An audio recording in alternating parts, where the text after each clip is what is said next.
What was like the wildest thing to happen on set during the filming of season one? Wow, that's a great question. It went so smooth, Jack. I bet. Hello and welcome back to another episode of the Cardboard Herald, my chance to talk with creative gamers and game creators. And today I am joined by Dean Donofrio and ErinRose Widner of Meeple People. Welcome to the show, guys. Thank you. Thanks for having us. Thank you. Yeah. Yeah, well, this is an exciting project. It is very cool. I see that it's getting a lot of attention. People are interested in this show. And I know that each of you have been wearing a lot of hats. So for the audience, to get a little bit of context for this to start with, why don't you tell me about your respective roles on Meeple People? So Dean and I co-created the project, and we wrote it. Dean was our fabulous director, and we both produced, and then I acted in it as Emily. But Dean and I met originally years ago. I auditioned for a series of plays that he does every year in Los Angeles. And I loved his writing, and I never ever contact the person who's doing stuff. But after I went to the audition, I actually sent him a message, and I was like, "Look, even if I don't get into this play, like I just want you to know, like I really loved your writing, and it was awesome." And he ended up casting me anyway. But then we started talking, and we decided we really wanted to collaborate on something together because I'd written with other partners in the past, and I was looking for my next project, and so we just kind of went from there. She was something special. There was something special about it that just, I mean, she was already a great actor, but there was something else about it that was like, oh, I want to work with this person. I think we can go far together, you know? And this was one of the first things. She's like, we need to do something based on your game night. Well, it's because Dean invited me to a game night, basically, and like I had kind of like I've been like, oh, I love games, like they're great. And then when I went to his game night, I was like, oh, these are like serious games. These are like serious. Like, this is not like Settlers of Catan or Monopoly or anything. Like, it's like these are real games, and I love them. But I was like, this is real. And so then that's when I was like, oh my God, Dean, this is it. Like, this is our concept. Like, we need to write something about like going into a new board game group and finding your people. And we just kind of riffed on it. And we just like, it's such a passion of Dean's. And I was just kind of getting into the hobby, and I don't know, it just seemed like the natural thing to do. So I can already tell that some of the story beats of the show may be biographical in some ways. You know, you're pulling on real life experiences. Having watched a few of these, are most of the characters based off of real people? Are some of them actually other members of this game night? Like, tell me about how true to life some of these experiences are. Most of the stuff that happens in the series might be certain moments that I remembered or wrote down, funny things that happened during game night, or funny situations, or things that we all think about, like introducing a non-gamer to new games. You know, that's something that we in our game group, we're very inclusive. We'll invite anyone who wants to learn into our group, but it can be intimidating to learn something. You know, you don't want to start them off with Agricola or a Feast for Odin, you know, they'll just get overwhelmed. So, but also there was one specific character, that of Nick.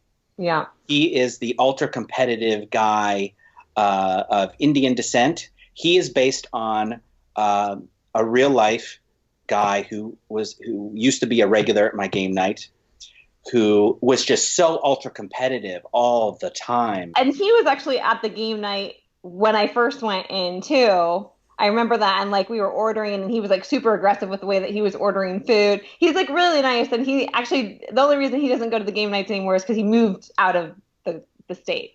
So just to be clear about that, but it was like, oh my gosh, like he takes everything very seriously and very competitively. One of the striking moments for me was the introduction to the group of gamers, and there's the discussion about generations of people who have come to this game group, and first gen and second gen and third gen, and that makes us, are we now fourth gen? And it's like, we'll see. So does that make us fourth gen? Not yet. And like I felt like I knew that moment through and through. So that's where I was picking up on some of those vibes that these have to be drawing from specific moments that you guys have experienced. Absolutely. In fact, I have that. I call it, in our group, we call it waves. I have different waves of people. Every year, I'll put a meetup up on meetup.com just so we can get like 2 or 3 new people into the group. And then we find the people that are the best fit, that like us and we like them. And then I shut the meetup down. Right. So, and then that becomes the new wave of people that we invite in. And it's like making new friends. They join the family. They become part of it. So obviously you guys are creatives working in LA. You have a pre-existing history with drama. And I'm wondering, like, what was particularly appealing about this for each of you? Was board games as a hobby an interesting platform to tell character drama within, or was it that you specifically wanted to say something about the nature of board games or board gamers? One of the things that when we were coming up with the concept and the idea of the characters and all of that is Dean and I love writing characters. We love getting into the nitty gritty of people and I think the thing that's so cool about board game groups is that it's always a different group of people. Like, so there are different professions. There are, like, it's just such a cool mix of people. So it just gave us a lot of liberty when we were writing this to say, who are the characters that we find interesting, that we want to spend some time with writing and shooting and editing? Because the whole process to create something, you're going to live with these characters for a long time. So we wanted to create complicated characters that were interesting to us on a personal level, I think. And then a lot of the actors too, like, we knew ahead of time. So we also wanted to write to people's strengths and what we thought would be fun. We love each and every one of our characters, even the ones who seem a little maybe standoffish. We love each and every one of them, but we're interested in flawed characters, and we're interested in taking those characters on a journey, personal journey, so that eventually over the course of a series, they come to maybe learn a lesson or learn how to be more inclusive or learn how to communicate with each other better. That's what we were interested in. You find your people, yep, and then you learn how to live with those people in this kind of an atmosphere. Well, let's talk about the show itself, because for people who are just organically coming upon this interview, maybe they're fans of the Cardboard Herald and they haven't actually checked out Meeple People before, what is your pitch for how you describe the show? I would say this is about a game night host who's been hosting his own game night for years. The character's name is Erin, and he has gathered a group of people that have one thing in common. They love board games, and they're willing to do it every week. Everything else about them, these people would probably never have met, nor would they have hung out and become friends if it weren't for this hobby. So we wanted to show what that's like. And we were interested in the whole series arc of basically this season 1 was, here are some new people who know very little about games or have some other annoying traits wanting to be part of their group. Are these people willing to set aside their differences, set aside their concerns, and welcome these new people? What's so interesting about this show to me is the format that you chose to go with. It's on YouTube. It's available for streaming. Most of the episodes are around the 2-minute mark. What's the advantage of having such tightly edited and curated episodes to you guys? Well, I think the thing that when we were looking at how we wanted to break it up is, we did consider doing like these longer episodes, but when we started looking at the beats of each of the scenes, it felt like these very natural breaks to do every 2 to 3 minutes, kind of depending on where we were moving the story along. And I think, one of the things is when you're creating content, you want people to want more, not to want less in a way. Yeah. And so, since they're so, snackable, we didn't want people to feel like, oh my gosh, it's like a 10-minute commitment to watch like a full episode. Like, what if I don't like it? Or what if it's, whatever it is. But if you watch like a couple minutes, you're like, oh my gosh, this is fun. Let me just keep watching.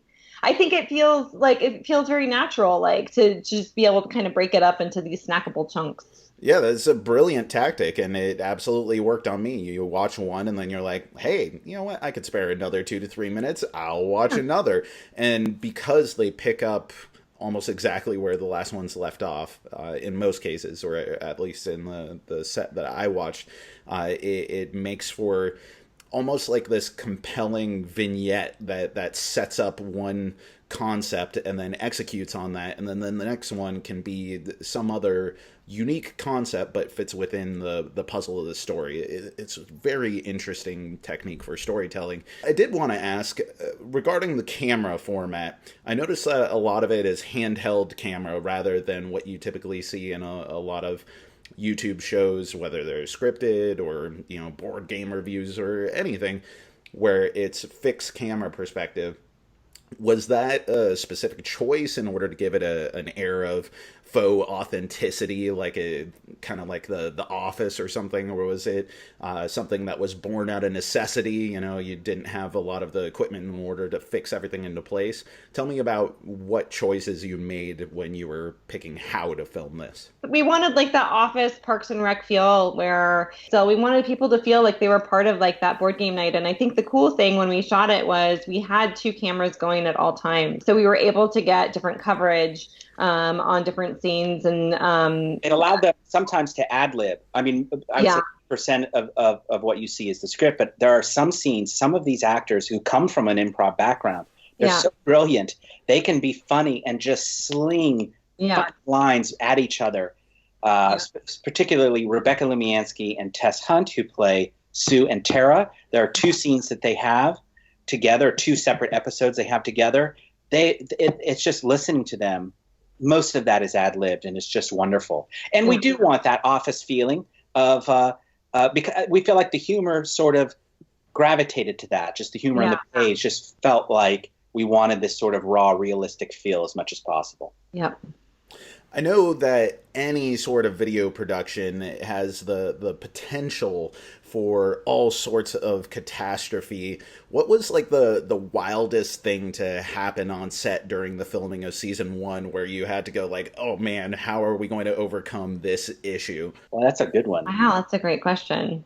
It went so smooth, Jack. I bet. No problem.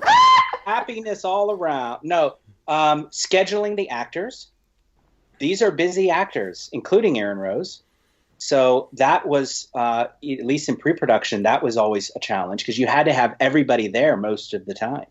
I think one of them, I'll say, I think like one of the things that was interesting is that we shot during the day, you know, and we shot like long days. And so, but this takes place at night. And so one of the challenges that we had was like really blacking out our set to just like make sure that the lighting felt consistent. So you didn't have like daylight coming in and kind of like ruining the light levels and all of that too. So like that was actually kind of like a fun challenge, was like trying to figure out like how do you make the lighting consistent throughout. Another thing I think board game fans would I wish that we had filmed this part of it just as documentary style, teaching the actors to act like real gamers. Okay, because almost ErinRose has played Pandemic Legacy, she's played Dominion, she's played enough games that she knows how it goes. But these other actors had never really played more than Monopoly, right? So I'm trying to tell them like, okay, I don't have time to explain the whole game to you, but here's enough so you know. You like when it's your turn, you're going to do this and move this over here. And then when it's your turn, you're going to place this piece over here, and just trying to just get them to understand enough, But it's interesting. The actor who plays Ted, who's the Asian character, Nelson Chang, he was so enamored by Lewis and Clark, which is the strategy game that his character is playing in the series. Right. That he came to one of my game nights later to play it, and then he ended up buying it. That Vincent Dutrait art, it sucks them in every time. Yeah, that's right. ErinRose, you star as Emily in the show. When you guys were coming up with the script and the concept and everything, did you imagine yourself acting in it from the get-go, or was that something that came later on? No, yeah, I think like I love writing and producing and acting in projects. So that's fun for me. So when we were coming up with the concept, it was like, okay, what is the character that I'm going to play in the series? So we knew that from the get-go was that we wanted to play on her strengths, and one of her strengths as an actress, she can really pull off this ultra nerdy, history-loving geek.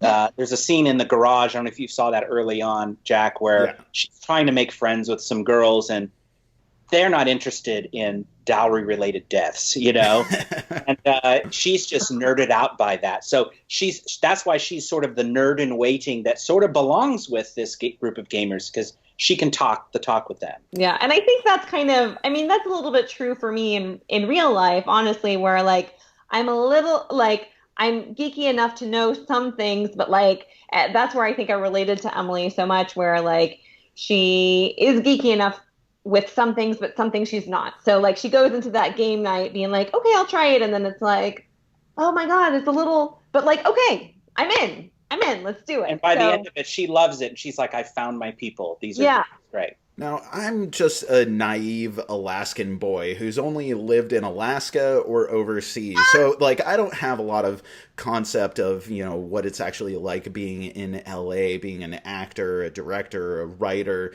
And so when I think about this project and I think about the professional integrity that clearly it's imbued with, and I think about how actors cost money and equipment costs money and sets cost money, and this is a brand new project to create a channel that's dedicated to this, Meeple People. Like, how are you guys affording this stuff? And also, like, what is the pursuit of this? Is it intended to be something that is a platform to launch other things off of? Is it the hope that it becomes lucrative in and of itself?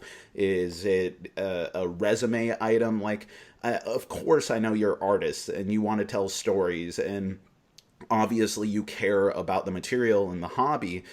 But again, there's a whole financial component to making a production of the quality that you guys are bringing. So what is the payoff to that? Here's the thing, like with shooting it, we, there was a financial component. We called in a lot of favors.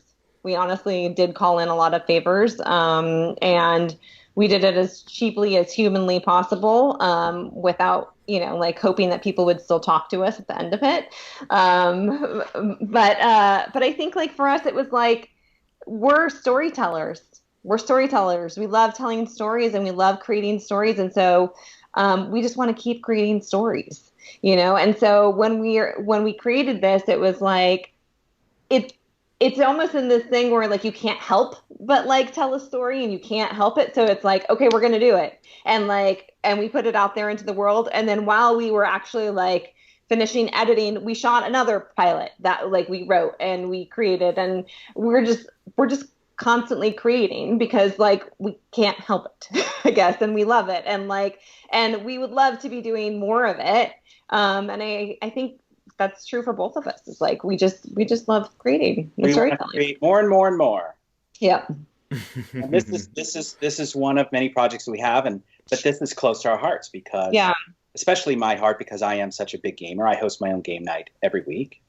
Yeah. So this was important to me. Dean, tell me about that. Like, what's your origin story as a gamer? Have you been gaming since you were very young? When did you come into it? Like, what are some of the touchstone experiences along your journey?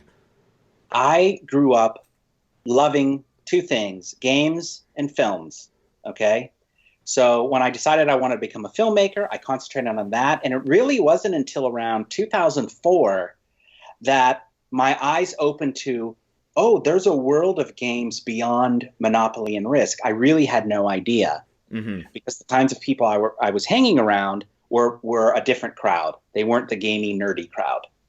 So, but when I discovered this, I decided I'm going to start hosting my own game night, and I'm going to bring some of my friends who already like games, but I'm going to invite new people that I don't know. And through that, we all together discovered this whole tabletop universe, and I fell in love, and I started buying games. And since then, I mean, I've been hosting my same game night every week since, about 2004, 2005. And I love it. I don't think I'll ever stop. If I make it to 80, I'll be playing board games.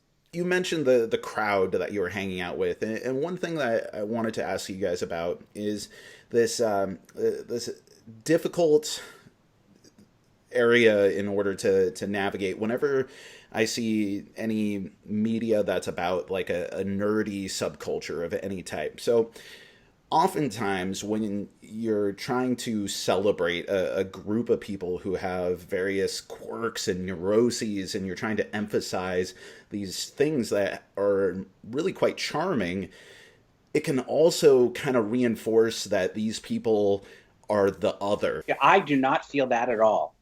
I feel like I've learned that people like me are more of the mainstream than I thought they were. Right. The people that populate my games group, they're not just gamers. They love sports. Some of them love sports. Some of them love other things. But even the people like me who really are really just sort of a geek through and through, I think that's more of the mainstream with multiple generations.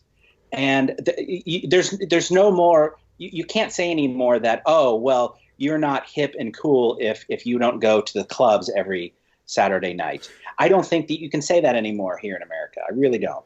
Yeah, totally. And I completely agree with you. But there is a tendency for some media still to portray this as we're laughing at these people rather than laughing with them.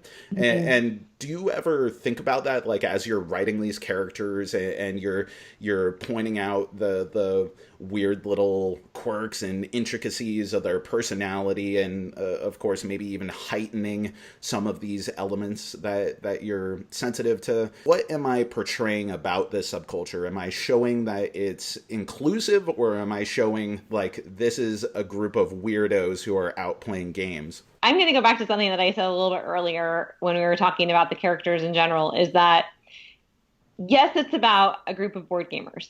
It's absolutely about a group of board gamers. But when we wrote it based on characters that we found interesting, like people that we found interesting, with kind of like not as much regard to like what kind of board gamer is this? It was more of like, what kind of person is this? Because I think when you get back down to it, it's like anybody and everybody, like what Dean was saying, plays board games.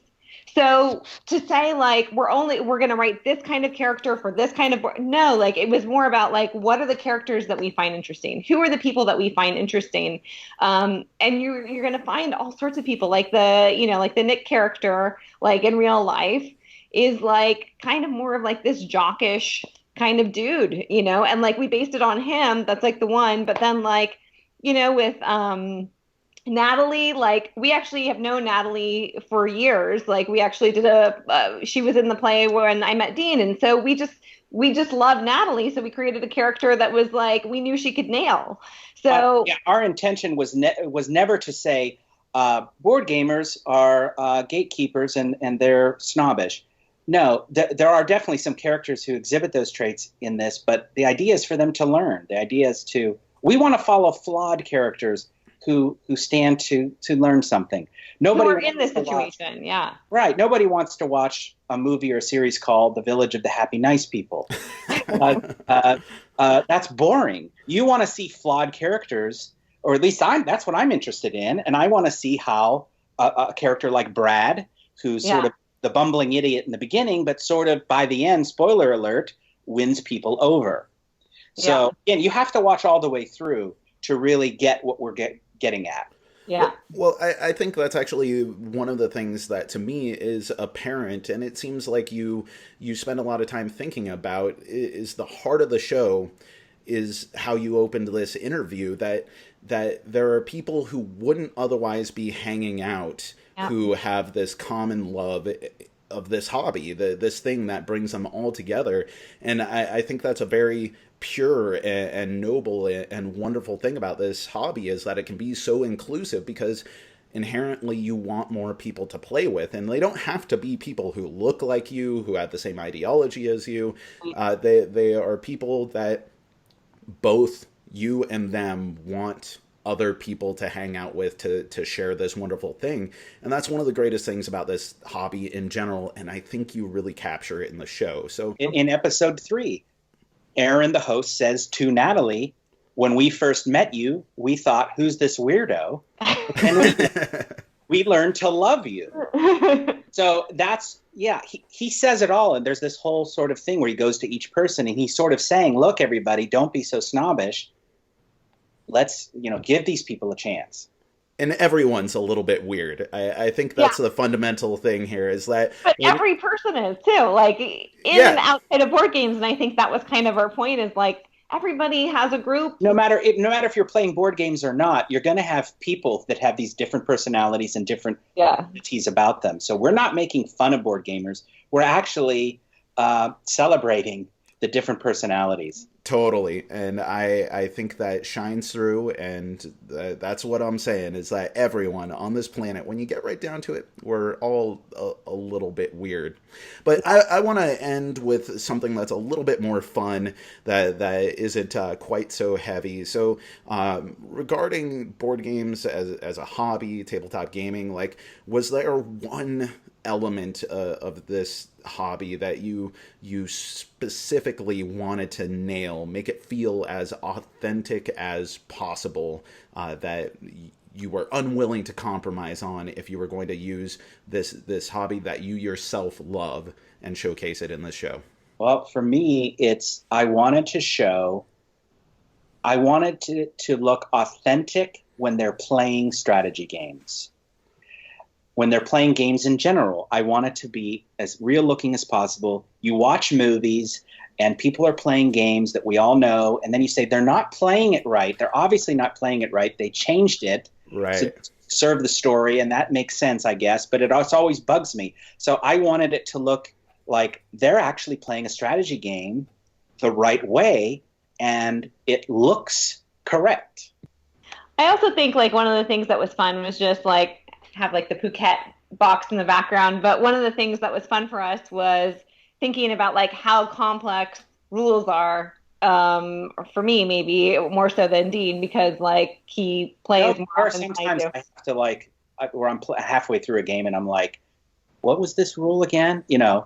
But just like, like thinking about stuff, like really strategizing about like what your next move is, and like that authenticity of like, I've played with those people before, and I've probably been that person before, where you're just like taking so long for like that next turn or whatever it is. And so it's just, I don't know, it's just like those kind of common things that happen when you're playing board games. Episode 12, the Chow Fa rule, was so important to me that we get this right, because that whole episode is about them arguing over a house rule. Yeah.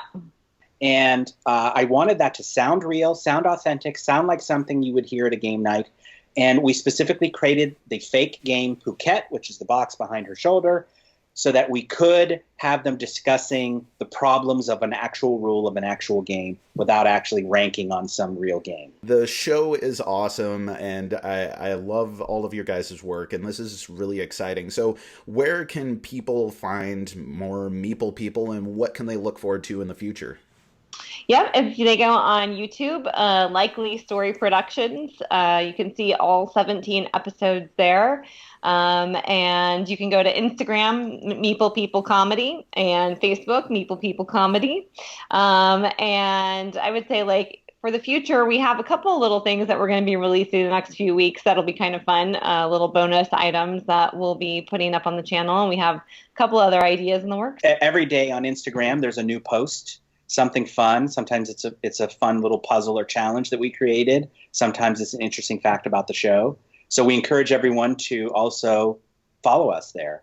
Yeah, see some fun stuff, and you can interact with us. Well, Dean, ErinRose, it has been wonderful having you on the show, and I can't wait to talk to you again and see what's coming on the horizon. It is shaping up to be such a cool project. Thanks again for coming on. Thanks so much for having us. If you enjoyed this video, we have all kinds of other reviews, interviews, and recommendations via writing, podcasts, and video here on our channel and website cardboardherald.com. Our content is audience supported, so if you want to show your support, please visit our Patreon. Thank you so much for watching. This has been the Cardboard Herald.